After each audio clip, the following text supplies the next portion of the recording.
tidak tahu gitu ya. Nah, ketika itu begitu itu diberitahu langsung begitu.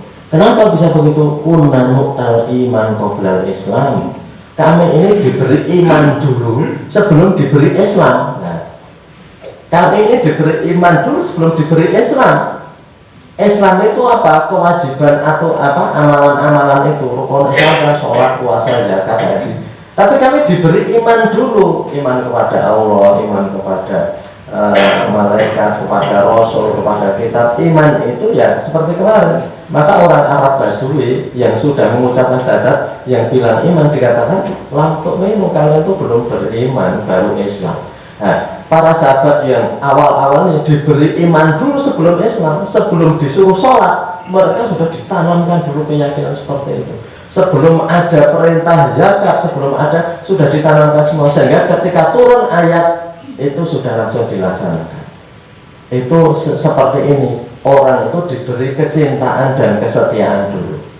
Kalau sudah cinta dan setia, suruh bekerja apa saja, orang itu nggak akan keberatan. Seorang wanita atau seorang laki-laki yang setia kepada istri atau suaminya, maka pekerjaan yang berat, berbagai penderitaan dalam hidup itu dilaksanakan.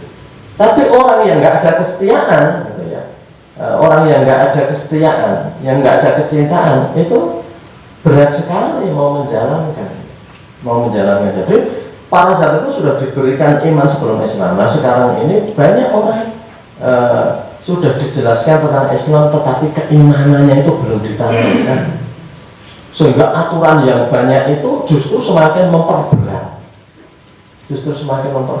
Coba Bapak Ibu preso cerita para mu'alaf, orang-orang non-Islam yang masuk Islam.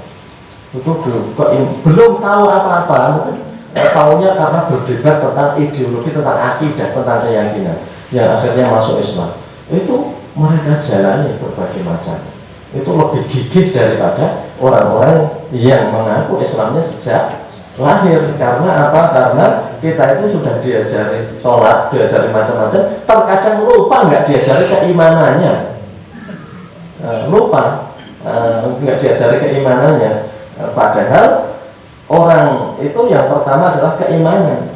Jadi kembali ke tadi ya, jadi itu agar tidak menjadi orang yang rugi atau bangkrut, maka kita hindari hal-hal yang harusnya memang kita hindari dalam hidup ini, agar kita itu tidak menjadi orang yang bangkrut tadi, yang muflis ya. Taunya kita pahalanya banyak, taunya kita itu sudah banyak amalnya, tetapi ternyata kita itu tidak membawa apa-apa. Ini adalah orang yang dalam Allah dikatakan sangat rugi. Maka dari itu, ini salah satu gunanya kita harus mengetahui. Di sini dikatakan yajibu alaihi wa yajibu alaihi ayat ta'alama ma yajibu alaihi tarkahu minal ma'asi ala muril ayam bihasbi matamusu ilail hajah.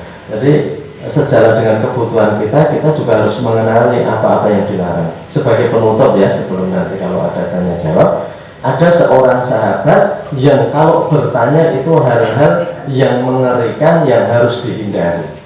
Itu namanya Hudzaifah ibnul Yaman. Hudzaifah bin Yaman itu kalau tanya tidak begini, wahai Rasulullah, kalau saya sholat begini nanti pahalanya apa? Kalau saya ini saya dapat apa? Kalau saya agar dapat surga saya menjalankan apa?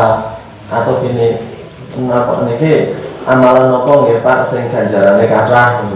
Tidak seperti itu. Tapi Hudzaifah bin Yaman selalu bertanya tentang keburukan-keburukan.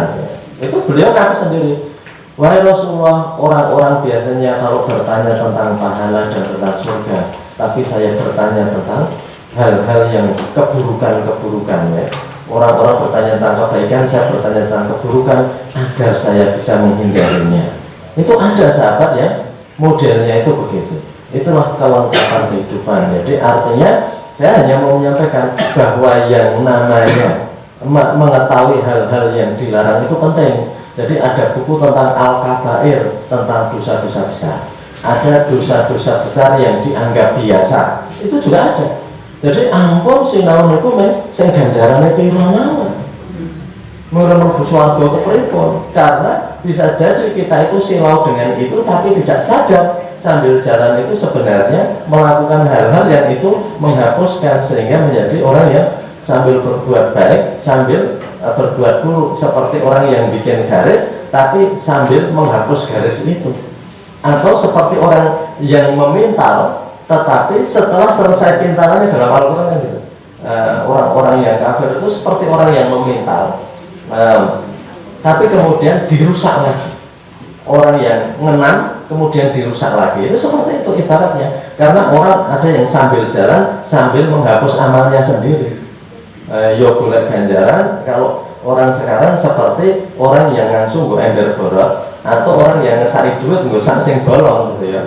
Anggaro iwut ngesaki terus ning jane do tiba terus, atau ngangsu terus ning ra iso kebak-kebak karena ember borot. Karena itu kita sumpeti apa-apa yang itu mengganggu kita. Jangan sampai kita siro bertanya tentang pahala, bertanya tentang dosa, tapi sambil jalan sebenarnya kita menghapus gitu ya. Karena itu penting bagi kita mempelajari tentang kemaksiatan ini. Jadi yang pertama kemarin apa yang harus dijalankan, yang ini harus apa yang harus dihindari. Jadi penting juga membaca buku-buku, membaca nasihat-nasihat terkait dengan apa yang harus dihindari, bukan hanya amalan-amalan yang lebih saja. Karena itu nanti jangan sampai orang hidup kecelek yang di akhirat itu menjadi muflis, atau kalau dalam Al-Quran al-akhsarina a'mala, orang-orang yang paling rugi amalnya. Jadi setiap kita memang dunia ini untuk menabung agar kita semuanya itu ketika pulang dengan tabungan yang besar. Yang dulu saya sampaikan, kalau kita itu depositonya banyak maka akan pergi jauh, itu kita tenang saja.